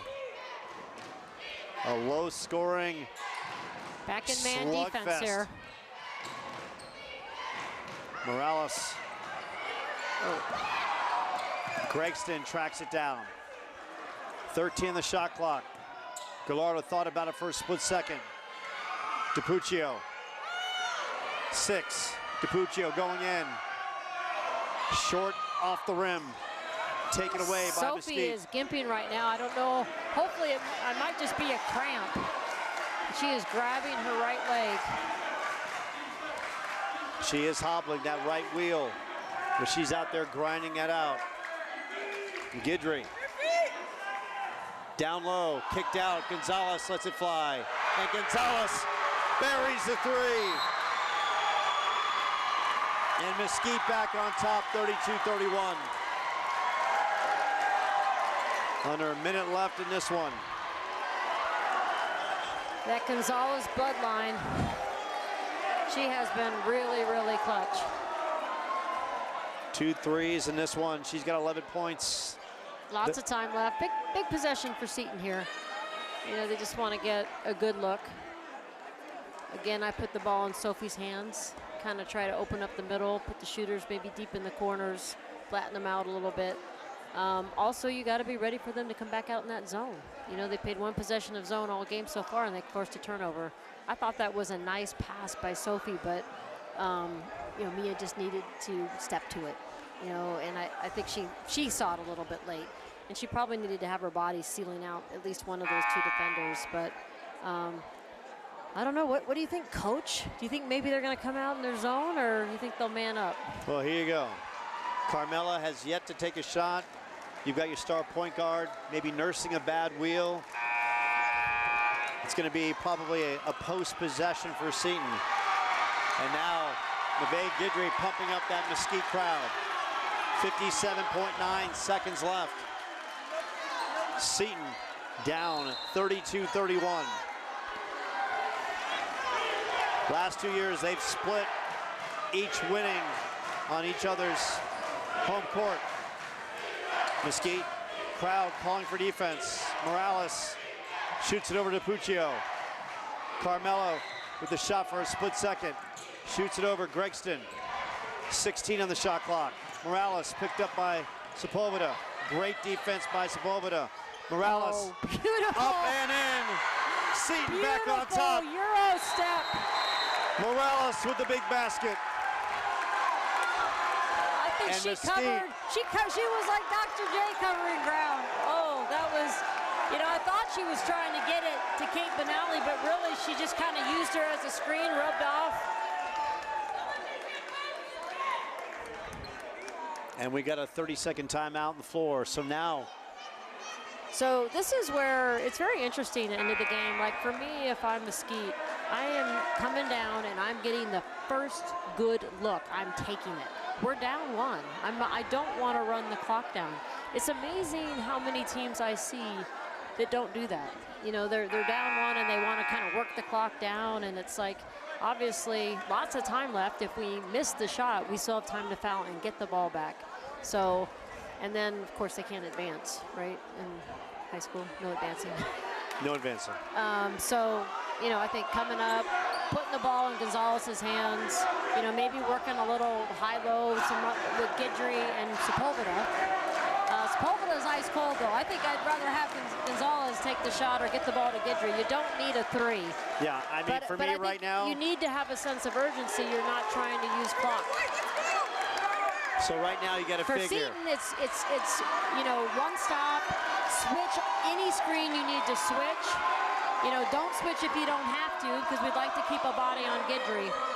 Morales. And I love Morales up here. Now nobody's in the bonus, so you have a few fouls to give. And Morales really working Gonzalez. And time is ticking off the clock. Oh, switch that. 18 seconds. Gregston. Coach Gonzalez is crying for the intentional foul, but you know, I don't think so. She was just trying to flicker, and that was a good foul. Reach and foul. 17.5 seconds left. They still have a few fouls to give.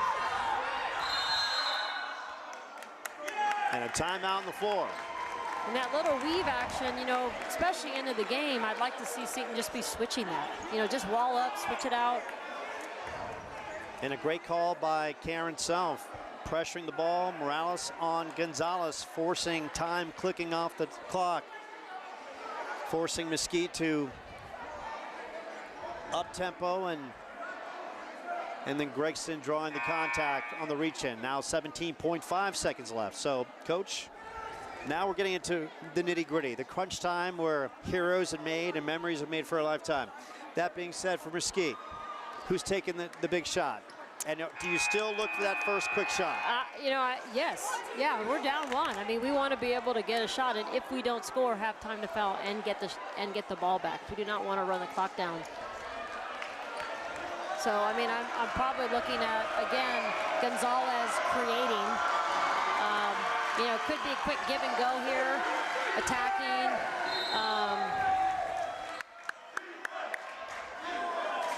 So now Candace calls the a timeout. chess match continues.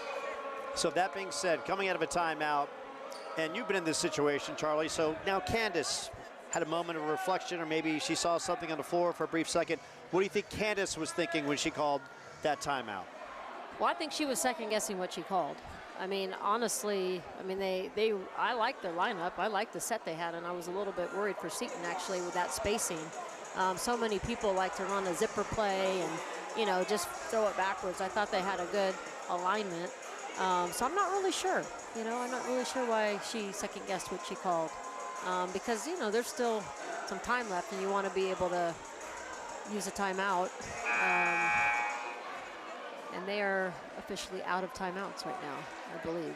Am I right on that, Joe? Timeouts. For Mesquite.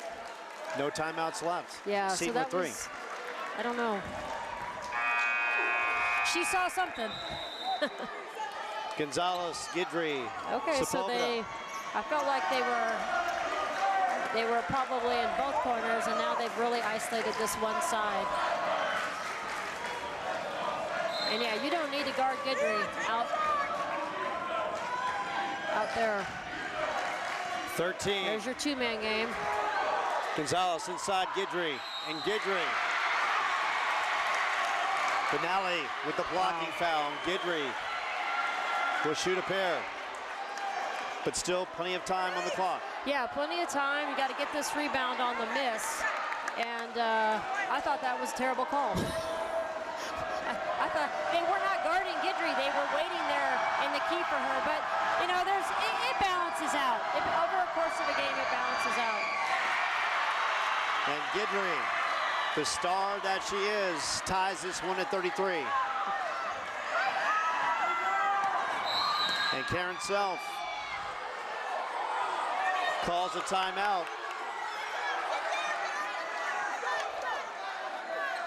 And the Mesquite fan base is like irate, but Karen Self has the obligation. She can call a timeout. You know, obviously in a situation like that, they have 3 timeouts. You want to freeze the shooter. So they should be looking over at the bench. But trust me, I've been out at half court screaming timeout many a time. I never got teed up because the officials should have been looking over in timeout situations. We kind of talked about this. A couple young referees on the court, 1 veteran on the court. A game tightly called, and now 8.7 seconds left. And for Neve Guidry, a chance to give Mesquite the lead. And you've had players in this situation. What's going on through this youngster's head? Well, we've been talking all game about how many missed free throws. You know, all the top players have been missing free throws, but this is when it really matters. You know, when the game's on the line, tied 8.7 seconds to go, are you going to make your free throws? This kind of reminds me of the Open quarterfinals last year, Charlie, against Millennium, when Seton took it down to the wire and they were down a bucket, and Amelie Cartagena missed from the corner in a 3 that would have given them the win. Get the same kind of feel here. So Guidry with 12 points, with a chance to give Mesquite the lead. Guidry connects. Seton, 8.7 seconds left. Morales looking for someone to get open. Gonzalez. They've got fouls to give, so that doesn't hurt them. Non-shooting. Seton, 2.5 seconds left.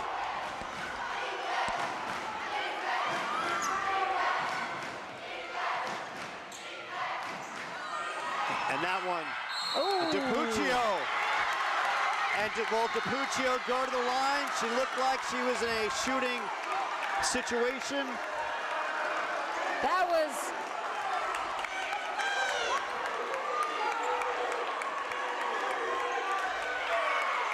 a little bit of luck there, but wow. I mean, I think it's got to be on the shot. She grabbed it and she was going into her shooting motion. I can't believe they're not calling that on the shot. And Karen Self is pleading for that. No, I mean, I thought she was shooting. I mean, now Gonzalez was off balance and just flew into her. She didn't know she was shooting. But it looked to me like Mia was actually got it and knew she had to put it up right away. So, wow. That's a tough call. Tough call. Seton doesn't get the call, so now 1.5 seconds left. It's going to be inbounds, pretty much a catch and shoot. Charlie, is it Gallardo from Morales? Yeah, or you know, if you get an isolation in the post, you know, I don't know Seton's playbook, but yeah, you have plenty of time to catch and shoot. You know, it's not a 0.9 or anything like that, but you're not going to dribble. So you've got to get somebody a clean look. And if you're Mesquite, you're switching out on all the screens, so you know who you need to look for is the screener. If they don't play the ball, the question is, could you pass right back for the shot and step in? 1.5, that's kind of risky. Home gym, maybe a slow finger. I think I would not risk that. I would say if whoever we inbound to, you are shooting the ball. And you kind of talked about if Sophie's inbounding, maybe that quick pass back to Morales who shoots it from the elbow. Yeah, but again, I think that's risky. You know, like I think you've got to be ready to catch and shoot. And once again, these two basketball titans playing another tight one here at John J. McMahon Gym. 1.5 seconds left. Morales. Carmelo. Yep, inside. DiPuccio off the glass, and Seton wins it at the buzzer. Mia DiPuccio, the game winner, and Seton sends Mesquite home with the loss. A thriller from John J. McMahon Gym, and DiPuccio with 1.5 seconds left for the game winner. Beautifully executed. She was open. She had the one-on-one in the post. I'm not even sure who inbounded it. But that was an incredible pass. Beautiful finish. What a great game. And Mia DiPuccio, star power versus star power, going up against Neve Guidry, and talk about the perfect kiss off the glass. And that was a huge, I mean, that was not an easy shot. That was, besides she played directly behind her, I mean, she made a great shot over a great defender. Big time finish for Kate Benally, Seton, who was out. I mean, that went out injured. We weren't even sure she was going to come back in the game. Sophie Morales down, cramping up, leg is hurting. Dogging the point guard. I mean, we said the tougher team was going to win. I think both these teams are incredibly tough. And Charlie. And Seton just eked them out. I gotta tell you, that 1.5 seconds seemed to last an eternity. It was like DiPuccio, perfect spin When she move. put it on the floor, I was worried, but 1.5, you can get one dribble. I mean, I think it was, yeah, beautifully executed. So the question is for Karen, okay, is this an end of the game situation you've actually practiced? So wow, we're what gonna an keep exciting game. We're gonna keep it right here. Seton pulls off the victory, 35-34. DiPuccio with 12 points. Morales with 7 in a slugfest. It wasn't pretty offensively. It was a bump and grind, low post kind of game, and Seton, which struggled so much at the free throw line, and comes up with a big shot when they had to have it. A couple of them, yeah. I think this is where you talk about you grow your toughness muscle. I mean, games like this, you're gonna look back at this game in postseason when you're playing, win or go home, and you're gonna remember how you executed, the toughness, what you did, and they're just invaluable. I mean, versus winning a game by 10. Let's say Seton makes all their free throws. They probably win this game by 12 or 14. But, this is invaluable to win this way. The confidence and the toughness that you get as a team when you pull it out like this. And let's throw it on the other side for Mesquite. A game in which they didn't play their best and found some trouble of really getting into an offensive flow, and both sides, that was the case all night. Yeah, I wouldn't think that either team would have said they played their best, just because it wasn't neither team was going to let the other team play their best. It was just too good defensively. So another heated affair, and Mesquite and Candice Gonzalez, they're talking on the left side of the floor. And Coach, you've been in this situation. If you're Candice Gonzalez, what are you saying to your team right now? I'm praising them. I mean, for a hard-fought game, there's going to be quite a few teachable moments for both coaches coming out of these games. Things that they could have done better, execution, in particular. Just playing great position defense without fouling. But anytime you play a great team and you come up a little bit short, it's a great gauge for where you're at. And this was a tough, road game for them, and they were right there. And there was, I don't think this is not a game decided by the officials. This was a game decided by these two teams. There was really bad calls both ways. And if anything, I think, really Seton had the bigger complaint with that, foul called in favor of Guidry, and then, not giving Mia DiPuccio the free throws, and yet they pulled it out. So both teams played through a lot, and if I'm Coach Gonzalez, I'm feeling good about my team.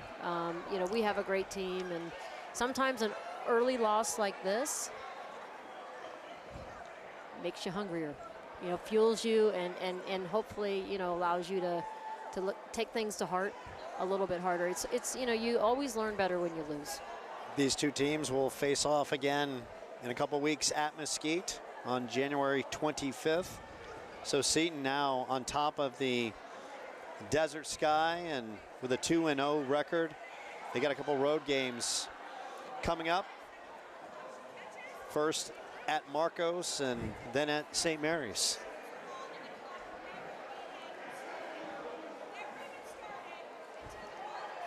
So we have Coach Gonzalez over at the scorers table. I guess her frustration is that it was a very slow finger on the clock.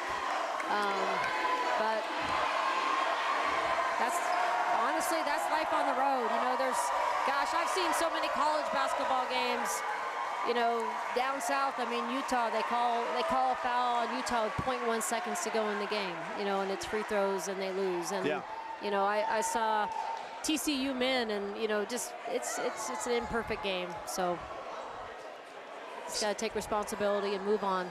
So Candace Gonzalez bringing her thoughts to the table, and we're going to keep it right here for some live interviews on the Seton Catholic Sports Network.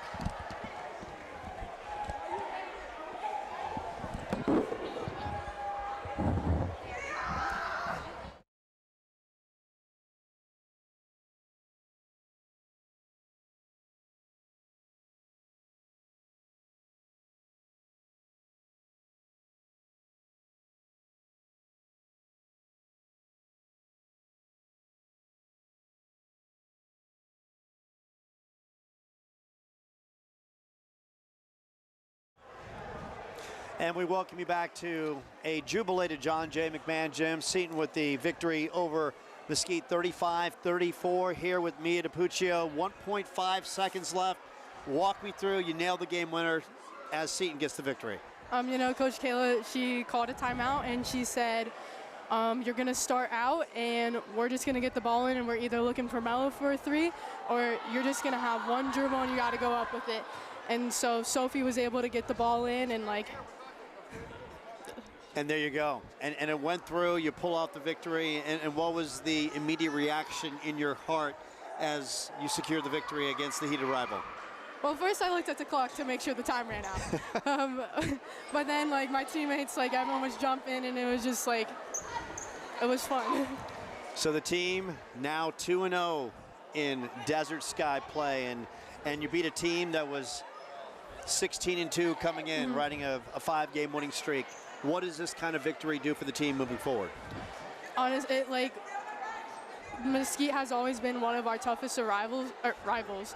So just to get here and win on home court, it's just gonna help us push through these next couple of weeks, keep the morale up, and it was overall an amazing team win, and I think that's what we needed. And Mia, this one, as far as an offensive flow kind of game, it wasn't that. And I see you got a bit of a bloody lip. How physical was this game? How intense was this game? Mesquite is always a very physical team, and they really push us to be the more physical, which is something that is always good to bring out, you know. And it helps us to improve for next games, just to bring that same physicality every single game. That being said, last couple of years you've hosted Mesquite right here on this home court. You've come up on the short end. How satisfying is it to defend the home court against the crosstown rival? Honestly, I don't even have words to explain it. It's pretty nice. That is Mia DiPuccio. 12 points, nails the game winner with 1.5 seconds left. Keep it right here. Sophie Morales, the Mighty Might, coming up right here on the Seton Catholic Sports Network.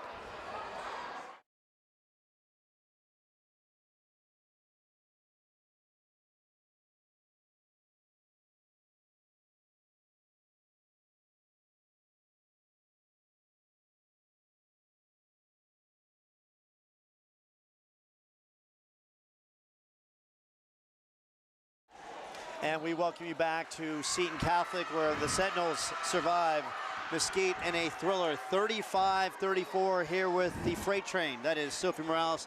Sophie, 1.5 seconds left, an eternity on the clock. Walk us through you finding Mia knocked it in off the glass for the game winner. So we knew 1.5 seconds on the clock. We only had time for about a dribble and a shot, obviously. So we wanted to give straight to Mia right from out of bounds. And then Mia established her position well, and she got around Neve pretty well, and then she made the shot. amazing shot, honestly, yeah. How satisfying was this victory, knowing that the last 2 years, Mesquite coming on this home court, Yeah. they came in your house and pulled off a couple victories. How satisfying was it to knock off your most heated rival? Yeah, I was kind of nervous all day at school today. That's all I could think about, but now I gotta get home, do my chem homework. I have to study for a math test tomorrow. But yeah, so it's very, very satisfying. I mean, scoring 35 points in a win is, it's not the, I mean, we held it to 34, which is good, but we got a lot looking forward to improve, especially from this game and when we play them in a couple weeks. And you play them on January 25th, is a couple weeks away, and you talk about locking them up defensively. This is a Mesquite team that was averaging over 60 points a game. Yeah. Why were you guys so effective defensively tonight? Coach Self obviously told me to pressure the ball, speed them up. We're a pretty athletic team and fast team, and we've been playing together for a while. So if we speed them up, we can make them play out of their pace, defensively and offensively.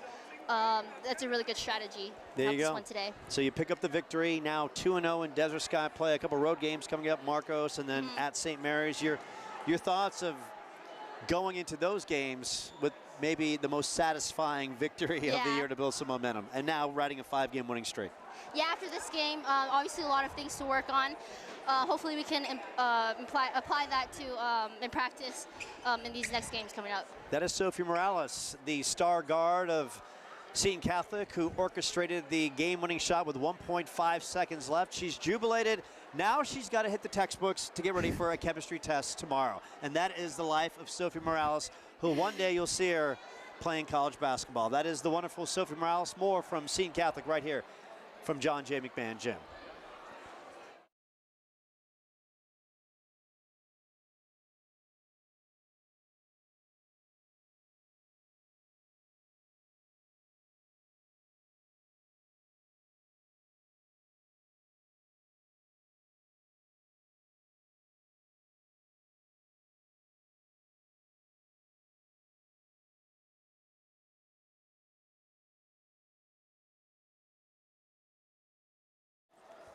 And we welcome you back to John J. McMahon Gym here with Victoria's head coach Karen Self.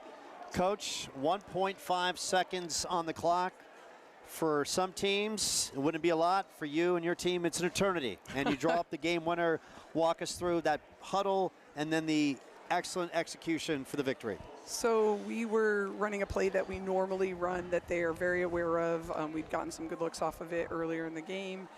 So we just kind of like tweaked it a little bit and had people run to different spots. And we had Mia start on the outside and just like, instead of receiving a screen or giving a screen, we just had her just like run in and pin. And we told her 1.5, you have time for a dribble and a shot, that's it. And so, you know, she just made a nice little dribble drop step with her right hand. And, you know, I was joking with her because I was like, you always go left. So really nice that you used her right hand and she put it in. And yeah, and I know that there was concern about like when the clock started, but I mean, I think if you put a stopwatch on it, I mean, she caught it, she dribbled and shot. Like it wasn't a second and a half. Like a second and a half is actually a really long time. So I feel good about it. You know, we didn't put our best basketball out there tonight. We definitely struggled from the free throw line. I think it was kind of like once a couple of them missed, then it just kind of like got into them a little bit. So, you know, we didn't really ball fake very well, and we just haven't seen their quality of defense,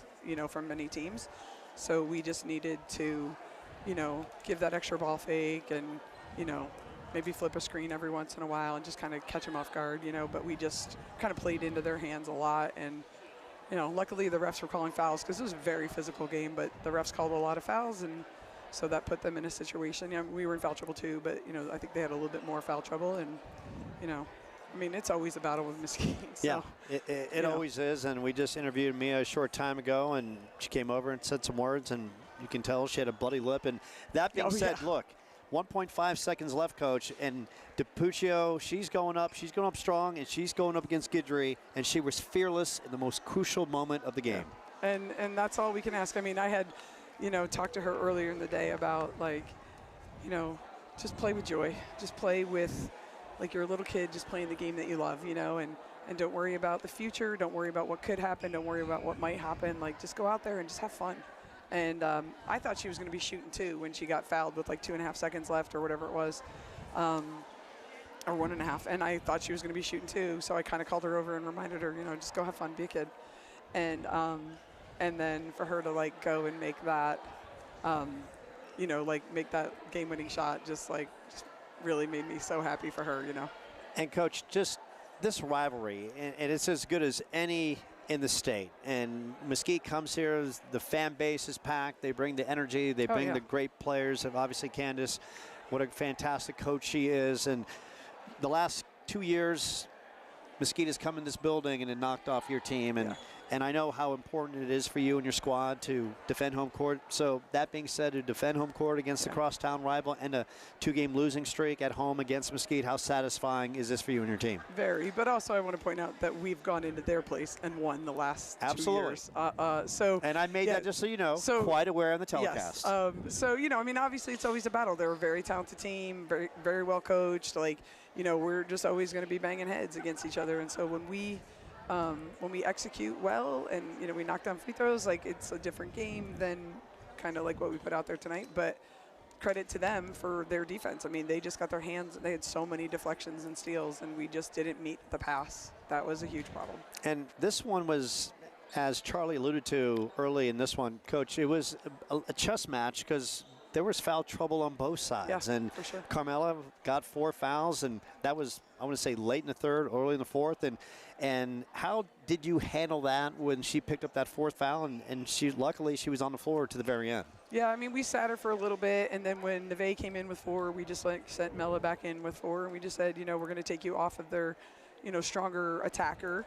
We put Reagan on Vanessa Sepulveda, and we just, you know, we were just worried about Vanessa attacking and Mela picking up a 5th foul. So we just put her on somebody who didn't attack the basket as much, and so that's how we handled that. But, I mean, obviously both teams had a lot of foul troubles. So I prefer a tight called game. I'm begging my kids to be more disciplined, to stop reaching, to stop being, you know, like reactionary. And so we're going to learn. We're going to figure it out or we're going to lose. You know, I mean, so that's just something that's just got to happen as we continue to play the region schedule so that when we get to their place again, like, hopefully we can stay out of foul trouble. Yeah, and that game is in a couple weeks. But in the meantime, Coach, you have a couple road games coming up, Marcos and St. Mary's, and some time to reflect and obviously some time to enjoy the jubilation of tonight's victory. And Coach, give us, before we see you here back in a couple weeks, of being once again on top of the desert sky with a couple good victories at Saguaro, knocking off a Mesquite team that was 16-2 coming in, riding a big winning streak and looking like one of the premier teams in the state, in which they still are, and getting that big home win. And give us kind of an evaluation of your squad at this point. If we can get more disciplined on defense, we're going to be really tough because we play great defense too. I mean, we held Mesquite, a team that's, you know, putting up 70, 80 points. They put up 100 last week to 34. So if we can be disciplined on defense, then that's going to be the ticket for us. Like, we've got to stay out of foul trouble. That's just point blank. There you go. Karen Self and the Seton Catholic Sentinels with the big home victory over Mesquite. We appreciate Charlie Turner-Thorne joining us on the telecast. Once again, big games require the big guns. And Charlie Turner-Thorne, she wants to come over. I'm going to say goodbye.